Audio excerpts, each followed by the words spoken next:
I have an undiagnosed PDP. It's pretty hard.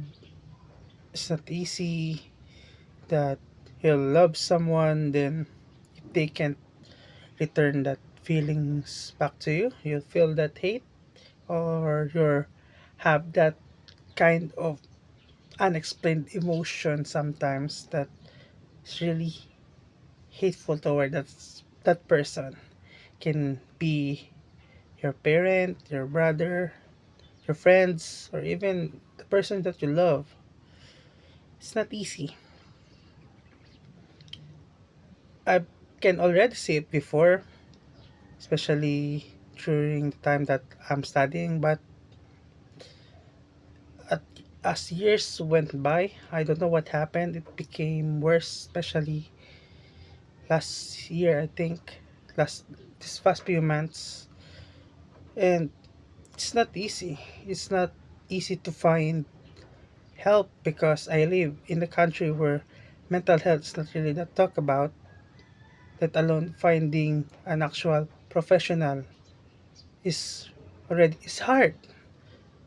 The common hospitals where you'll get uh, medications is already overwhelmed. So what can you do if that's the situation where mental health is not even a real problem yet? So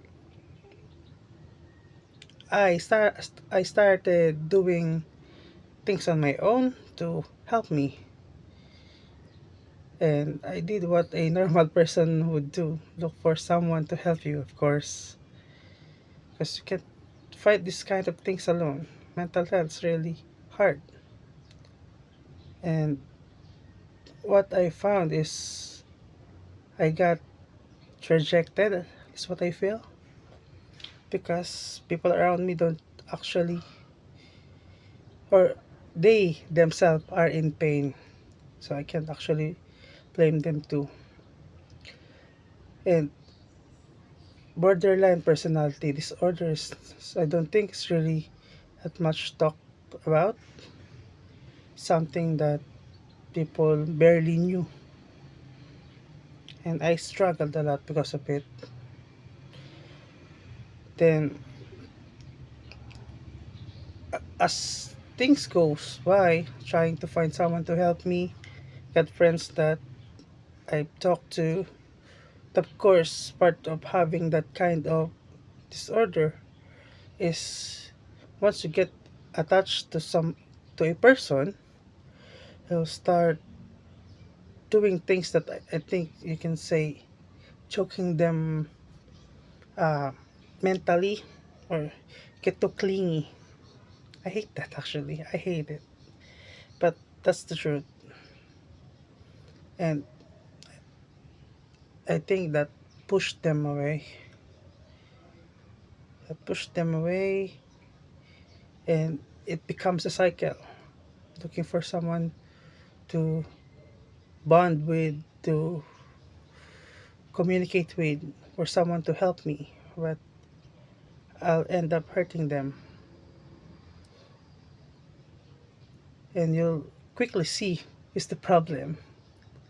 Because people around you can't stay for too long because you'll hurt them eventually.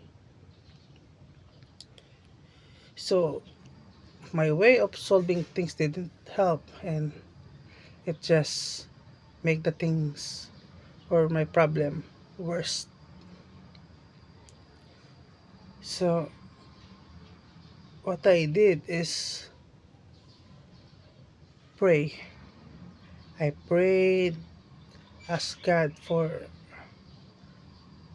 what can I do? What can I do? Because I got no more places to go. I got no more places to go. I can't ask help for my parents. Why? Because I'm Asian, and I know it's a stereotype, but it's true for me. They'll just say, "Oh, topping it off. Life is hard. It's part of life." And I think a part of it. It's true, but it becomes even harder if you're already struggling with life. Then you'll have kind of mental illness that you don't have a control with to, you know, another layer to it. So what I did is the next thing that I can do. Ask for a God to help me. So I prayed and I've searched a lot about it. I asked God, I prayed, I read my Bible, and what I've discovered is I've been saying things a lot about myself, negative things like I'm unloved, I'm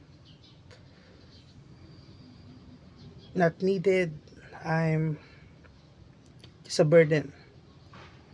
And because I'm seeing those things in myself, I started to see those things on the people around me.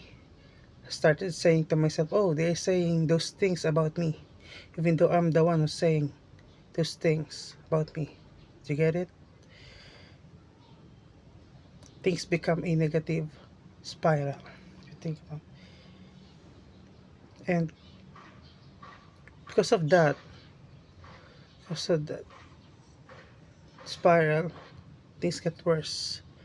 But what have I learned in reading the Bible is that those things are just negative self-talk. Negative self-talk because no, I'm not alone. I'm not unloved. That I am needed. That I'm looking for a person to fill those voids in my heart. But the thing is, there's no such thing as a perfect person. They will all be tired someday in helping me. That I should also help myself. You think about it. I think you can say that's normal. Of course, you should help yourself, but if you're in this situation, it's really hard to do. It's hard to think about those things, and that's what Jesus helped me to deal with. That you are loved, you are accepted. That what I need is not to look for the right person because the right person is Him.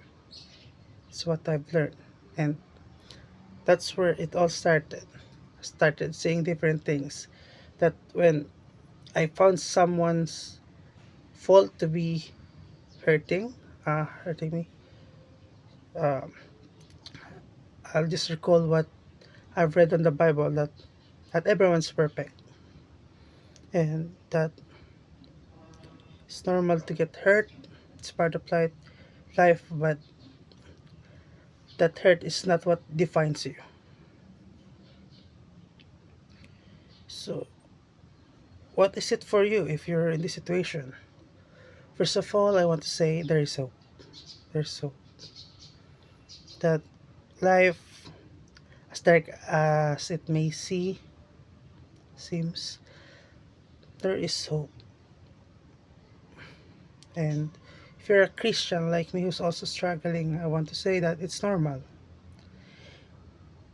Pain is part of life, that is true, but you don't have to face it alone.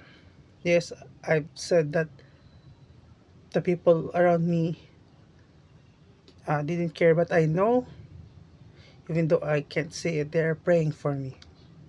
They're praying for my health, they're praying for my mental stability that I can face this problem. I know they're doing it because at the end of the times or at the end of the day, they're still around me, they're still with me. They can just say it in front of me because maybe even they don't know how to handle those kind of situations, so they are just praying for me. So it's normal to feel pain, but we got God, Jesus, to help us. And lastly, if you're someone It's not really struggling, have a good life, but there are people around you that are not in the best situation. What I can say is maybe start by praying for them, and if you're capable, a little bit of encouragement, because that really helps to know someone is there who's praying for you, who's also, you know, ready to help you anytime. That's something big. Maybe if you read a comment below that says that they are struggling in something, say that you're praying for them. I think that's enough. And if you would like to know more about my story, you can check out this video. Thank you.